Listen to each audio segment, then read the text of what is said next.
నమస్తే. ఇన్నాళ్ళు నన్ను సపోర్ట్ చేస్తూ, ఎంకరేజ్ చేస్తూ మీ ప్రేమని నాకు అందిస్తున్న ప్రతి ఒక్కరికి కృతజ్ఞతలు. అలాగే ఈ వీడియో కూడా ఖచ్చితంగా మీకు ఉపయోగపడుతుంది. లైక్, షేర్ అండ్ సబ్స్క్రైబ్ చేసి మీ సపోర్ట్‌ని నాకు అందించండి. అలాగే ఈ వీడియో పట్ల మీకున్న అభిప్రాయాన్ని కామెంట్ సెక్షన్‌లో కామెంట్ చేసి తెలియజేయండి. ఇప్పుడు వీడియోని చూద్దాం. నమస్తే. Welcome to our channel. నేను పద్మిని. ప్రస్తుతంతో పాటు ప్రముఖ ఆధ్యాత్మికవేత్త, ఆస్ట్రోన్యూమరాలజిస్ట్, ఎనర్జీ వాస్తు స్పెషలిస్ట్, శ్రీ విద్య ఉపాసకులు శ్రీమతి జయప్రద గారు మనతో పాటు ఉన్నారు. మాట్లాడదాం. నమస్కారం అండి. నమస్తే అమ్మా. శ్రీమాత్రే నమః. ఎలా ఉన్నారు జయప్రద చాలా గారు? బాగున్నాం. మీరు చాలా బాగున్నారు. నేను బాగున్నాను. మీరు కూడా వాళ్ళు చాలా అందంగా ఉన్నారు. అవును. కొత్త స్పెషల్ మెడలో నెక్లెస్ అన్ని బంగారం బాగుంది. కొనుక్కున్నాం. Looking very beautiful. చాలా రోజులు అయింది. సరే, క్షేత్ర దర్శిని అనే కార్యక్రమం అనుకోవటం జరిగింది. సో డెఫినెట్ గా రకరకాల జాతకులు, రకరకాల గ్రహస్థితులు డెఫినెట్ గా. అయితే కొంతమందికి జాతకం ఉండొచ్చు, ఉండకపోవచ్చు. ఒక్కొక్కసారి జాతకం చూసినప్పటికీ ఏంటి ఇట్లా ఉండాలి కదా, ఎందుకని ఇది రావట్లేదు. కొన్ని కొన్ని యోగాలు ఉంటాయి. విపరీత రాజయోగం ఉంది కానీ అది యాక్టివేషన్ లో లేదు అని అనుకుంటుంది. దానికి రకరకాల ఆస్పెక్ట్స్ ఉంటాయి, రకరకాల క్యాలిక్యులేషన్స్ ఉంటాయి. ఇవన్నీ పక్కన పెట్టేస్తే అసలు ఎలా ఉన్నారు, ఏంటి, ఏ గ్రహం బాగుంది, ఏ గ్రహం బాగాలేదు అనేది మాట్లాడుకుందాం. గ్రహాల వారీగా 9 గ్రహాలు తప్పకుండా. అయితే దీంతో పాటుగా పరిహారాలు ఇవన్నీ పక్కన పెట్టేసి క్షేత్ర దర్శనం, క్షేత్రానికి ఉండేటటువంటి మహిమ, ఆ స్థలానికి ఉండేటటువంటి పవర్, అక్కడికి వెళ్తేనే ఆరా క్లెన్స్ అవ్వటం అవ్వచ్చు, ఇట్లా డెఫినెట్ గా ఉంది క్షేత్రం. అందుకే విరాజిల్లుతూ ఉంటాయి కొన్ని కొన్ని మహిమాన్వితమైన క్షేత్రాలు. సో రవిగ్రహం నుంచి మనం మొదలు పెట్టుకుంటే, రవిగ్రహం మనకు అనుకూలిస్తోందా, అనుకూలించట్లేదా అనేది ఎలా తెలుసుకోవచ్చు? ఒకవేళ అనుకూలించినటువంటి పరిస్థితుల్లో ఏ క్షేత్రానికి వెళ్తే కనుక స్వామి అనుగ్రహాన్ని పొందొచ్చు? తప్పకుండా నాన్న. సో ఖచ్చితంగా మనకు జాతకంలో అన్ని గ్రహాలు యోగించాలి. ఫస్ట్ ఆఫ్ ఆల్ జాతకం ఉంటే జాతకాన్ని చూపించి, జాతకంలో ఏ గ్రహాలు ఎప్పుడు ఏ ప్లేస్మెంట్స్ లో ఉన్నాయి, అవి ఎలా ఉన్నాయి. చాలా మంది ఏంటంటే జాతకం చూడడం అనేది ఎప్పుడు చూస్తారంటే వివాహం సమయం వచ్చినప్పుడు చూస్తారు. ముందు చూపించుకోరు. సో వివాహ సమయంలో ఈ అమ్మాయికి ఈ అబ్బాయికి పడుతుందా, మా అమ్మాయికి మా అబ్బాయికి వివాహం చేద్దాం అనుకుంటున్నాం, మీ జాతకాలు చూడండి. కానీ జాతకం ఎప్పుడు చూడాలి? ఎవరికైనా సరే పిల్లలకి 12 ఏళ్ళు కంప్లీట్ అవ్వగానే అబ్బాయికి, ఎప్పుడైతే పాప పెద్ద మనిషి అయ్యి మెచ్యూర్ అవుతుందో అప్పుడు ఆ అమ్మాయి జాతకాన్ని వేయించాలి. వీళ్ళు ఏ రంగాల్లో రాణిస్తారు, ఎలాంటి టైంలో వీళ్ళు వివాహం చేయాలి, వీళ్ళు వివాహం తర్వాత జరిగే ఇబ్బందులు ఏమైనా ఉన్నాయా, అవన్నీ అప్పుడే వాళ్ళు అడగాలి. దాని ప్రకారం చేసుకోగలిగితే అది జాతకం పర్ఫెక్ట్ గా వాళ్ళ లైఫ్ చాలా బాగుంటుంది. సో సమయం అంతా అయిపోయిన తర్వాత అడిగితే అస్సలు చెప్పలేం. అలాగే రవిగ్రహం గురించి కారకత్వం ఎలా ఉంటుంది అంటే, రవిగ్రహం ఒకవేళ జాతకంలో యోగిస్తే, అని జాతకం తెలిసినా తెలియకపోయినా ఈ లక్షణాలు వాళ్ళకు ఉన్నాయంటే రవిగ్రహం యోగిస్తుందని, లేవు అంటే రవిగ్రహం యోగించట్లేదని. సో నేను ఫస్ట్ ప్లస్ పాయింట్స్ చెప్తా, తర్వాత మైనస్ పాయింట్స్ చెప్తా. రవి ఒక అనుగ్రహం ఒక జాతకంలో ఉంది అంటే ఫస్ట్ వీళ్ళకి జరిగేది ఏంటంటే తండ్రి యొక్క ఆదరణ ఉంటుంది, చాలా బ్రహ్మాండంగా ఉంటుంది. తండ్రి ఆదరణ బ్రహ్మాండంగా ఉంటుంది. అంటే ఎలా ఉంటుంది? అందరూ తల్లిదండ్రులు చూసుకుంటారు పిల్లల్ని, అదేంటని స్పెషల్గా చెప్తున్నారు అనేసి. తల్లిదండ్రులు చూడడం వేరు, ఒక తండ్రి స్నేహితుడిగా మారి కొడుకుతో కానీ కూతురుతో కానీ అన్ని విషయాలు నేర్పించడం. నాన్న ఇది ఇక్కడ ఈ పని చేయాలి, ఇప్పుడు ఇది చేయాలి, కరెక్ట్ గా నేను అనుకుంది మా నాన్న చెప్తూ ఉంటారు అని చాలా మంది అనుకుంటుంటారు. సో అలాంటి అనుగ్రహం కలిగేది తండ్రి దగ్గర నుంచి. తర్వాత వివాహం అయ్యాక జీవిత భాగస్వామి, భర్త అయినా భార్య అయినా, ఒక అమ్మాయికి అయితే అబ్బాయి, అబ్బాయి అయితే అమ్మాయి, సేమ్ తండ్రి లాగా కేర్ తీసుకొని గైడెన్స్ గా ఫ్రెండ్ లాగా ప్రతి విషయం నేర్పించి చెప్తాడు. అలాగే వైఫ్ గాని భర్త గాని అలా వాళ్ళకి వచ్చి వివరంగా చెప్తారు, ఏమండి ఇలా కాదు, ఇక్కడ చేద్దాం, ఇప్పుడు చేద్దాం అని చెప్పేసి. ఇలాంటి మంచి స్నేహితుల్లాగా మన ఇంట్లో తండ్రితో గాని భాగస్వామితో గాని జరుగుతుంది. ఇది రవి యొక్క అనుగ్రహం ఉంటేనే. తర్వాత మంచి మంచి పదవుల్లో పోస్టులు ఉంటాయి వీళ్ళకి. చాలా మంది ఇలా రాసాం, జస్ట్ ఊరికే రాసామండి, కానీ ఎగ్జామ్ రాస్తే జాబ్ వచ్చేసింది, గవర్నమెంట్ జాబ్. సో గవర్నమెంట్ జాబులు రావాలంటే రవి యొక్క అనుగ్రహం ఉంటేనే వస్తుంది. రవి అనుగ్రహం లేకపోతే గవర్నమెంట్ జాబ్స్ రావు. చాలా మంది రాస్తూనే ఉంటారు ఎగ్జామ్స్, కష్టపడి ప్రిపేర్ అవుతూనే ఉంటారు కానీ రావు. సో తర్వాత రాజకీయంగా వీళ్ళు చాలా బాగా రాణిస్తారు. సో రాజకీయంగా రాణిస్తారు అంటే అందం ఏంటంటే 10 మందిని చక్కగా కలుపుకొని మాట్లాడే శక్తి వీళ్ళకి ఉంటుంది. ఆ లీడర్షిప్ క్వాలిటీస్ ఉంటాయి. సో లీడర్షిప్ క్వాలిటీస్ ఉండడమే కాదు, ఒక మాటలో ఒక హంబుల్నెస్, చాలా హంబుల్ గా ఇది ఇలా చేయాలి, ఇది ఇలా చేయాలి, ఇలా చేస్తే బాగుంటుంది. అంటే అప్పుడు వీళ్ళ కోసం పనిచేసేప్పుడు ఎలా అంటే మన పవన్ కళ్యాణ్ గారి కోసం ఇంతమంది జనాలు పనిచేశారు, అలాంటి లీడర్షిప్ క్వాలిటీస్ రవిగ్రహ అనుగ్రహం ఉంటే వస్తాయి. సో ఆయన చెప్తే చేయలేదు, వాళ్ళు ఆయన నచ్చి చేశారు. అలా నచ్చి చేసే వాళ్ళు దొరుకుతారు మనకి. అదే రాజకీయాల్లో చాలా మంది పదవుల్లో పోస్టులు ఊరికి పిలిచిస్తారు, పర్లేదండి మీరు జస్ట్ మీరు కూర్చొని మీరు ఆర్గనైజ్ చేసి చాలండి మాకు అన్ని కలిసి వస్తాయండి. ఇలాంటి పిలిచి పదవులు వచ్చాయి కూడా రవి అనుగ్రహం బాగుంటేనే. తర్వాత ఆరోగ్యంగా ఉంటారు. రవి అనుగ్రహం ఉంటే శరీరం చాలా స్ట్రాంగ్ గా ఉంటుంది. ఇలా చేయి పట్టుకుని చూడండి, అబ్బా ఏం శరీరం అండి ఇది, చాలా గట్టిగా కనిపిస్తుంది, మెత్తగా ఉంది కానీ చాలా గట్టిగా ఉంది, స్ట్రాంగ్ గా ఉంది అంటారు. అలాంటి ఎనర్జీస్ కూడా రవి అనుగ్రహం ఉంటేనే జరుగుతుంది. సో రవి ఎప్పుడైతే బాగున్నారో ఇవన్నీ కలిసి వస్తాయి అన్న.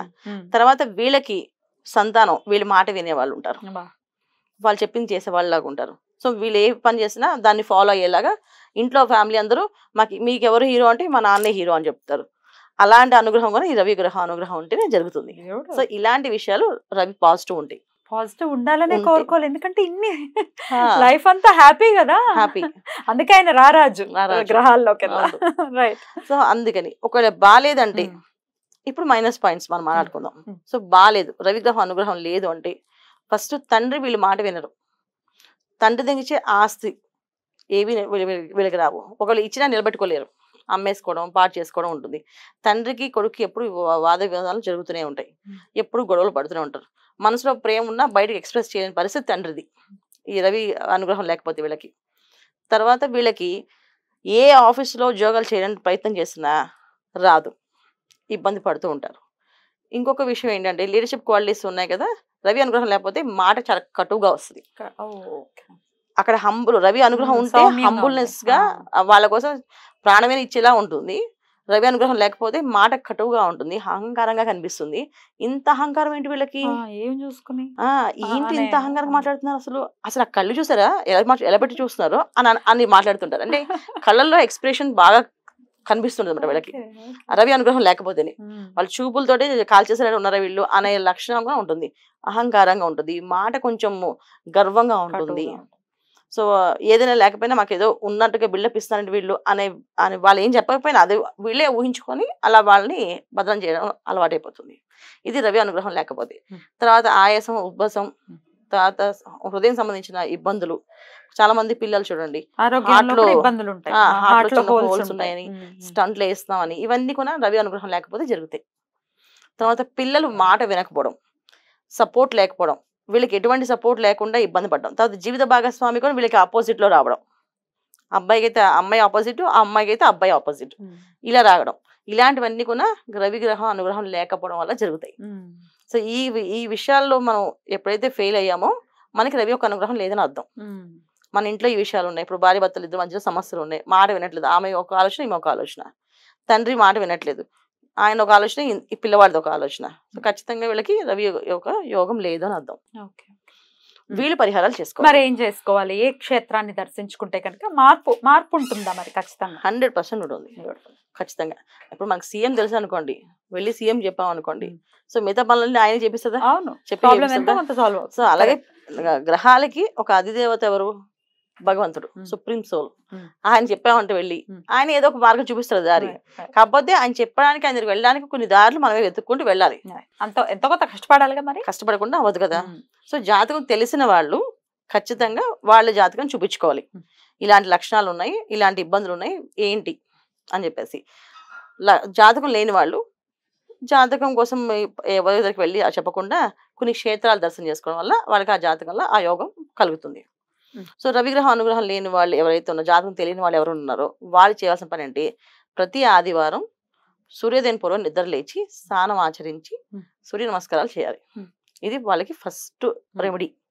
ఈ రెమెడీ వాళ్ళు పాటించడం వల్ల ఏంటంటే ఆరోగ్యంగా ఉంటారు.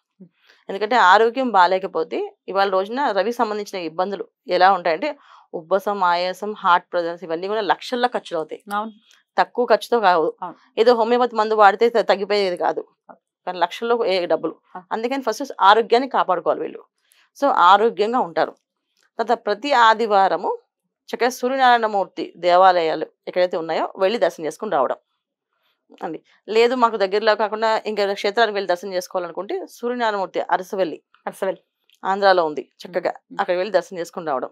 లేదు తమిళనాడులో కుంభకోణం అని చెప్పేసి నవగ్రహాలు టెంపుల్స్ ఉంటాయి, చాలా పెద్ద విశాలంగా ఉంటాయి టెంపుల్స్. అక్కడ సూర్య నమస్కారాలు, సూర్య సంబంధించిన హోమాలు, అలా ప్రతి ఒక్క కార్యక్రమం చాలా పెద్ద విచిత్రంగా చాలా వింతగా బాగా చేస్తారు. అంటే ఇక్కడ చేసేది మామూలు తీరైతే వాళ్ళు ఒక డిఫరెంట్గా తమిళనాడు వాళ్ళు ఇంకొక డిఫరెంట్గా యాంగిల్స్ చాలా విషయాలు చేస్తుంటారు.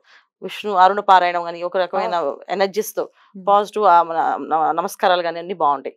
అలా అక్కడికి వెళ్ళి నిద్ర చేసి అక్కడ ఉండి అక్కడ ఉన్న కార్యక్రమం అన్నింటిలో పాల్గొని వీళ్ళకి చేసుకొని రావడం వల్ల రవి ఒక అనుగ్రహం కలుగుతుంది. ఎవరికైనా గవర్నమెంట్ జాబ్స్ రావట్లేదు, ఇబ్బంది పడుతున్నాం, చాలా కష్టపడుతున్నాం, ఒకసారి కుంభకోణం వెళ్ళి రావచ్చు, లేకపోతే అరసు వెళ్ళి రావచ్చు. వెళ్ళి దర్శనం చేసుకుని అక్కడ స్వామివారికి వాళ్ళ విన్నపించుకుంటే ఆ ఉద్యోగాలు వచ్చే అవకాశం ఉంటుంది. రవి ఒక అనుగ్రహం లేకపోతే మెయిన్ చాలా మంది ఏంటంటే చిన్నప్పటి తండ్రిని కోల్పోవడం, తండ్రి లేకపోవడం, తండ్రి ఆదరణ దొరకపోవడం, ఇలాంటి ఇబ్బందులు కూడా రవి అనుగ్రహం లేకపోవడం వల్లే. చాలా మందికి రవి అనుగ్రహం కావాలంటే కొన్న తండ్రికి కాళ్ళ నమస్కారం చేయడం, తండ్రి ఒప్పుకోపోయినా నమస్కారం చేసి బయటికి వెళ్ళడం వల్ల వీళ్ళకి కలిసి వస్తుంది. సో చనిపోయారు, ఫోటోకి నమస్కారం చేసి వెళ్తే కూడా వీళ్ళకి పని కలిసి వస్తుంది. ఈ పనులు చేయొచ్చు వీళ్ళు. Beautiful beautiful. సో ఇవి చేసుకోవాల్సినటువంటి రెమెడీలు కానీ చూడాల్సినటువంటి క్షేత్రాలు కానీ. అద్భుతం అండి, చాలా బ్యూటిఫుల్ గా ఎక్స్ప్లెయిన్ చేశారు. ఇక నెక్స్ట్ ఎపిసోడ్ లో చంద్ర అనుగ్రహం. కృతజ్ఞతలండి. నమస్తే. నమస్తే అమ్మ. శ్రీమాత్రే నమః.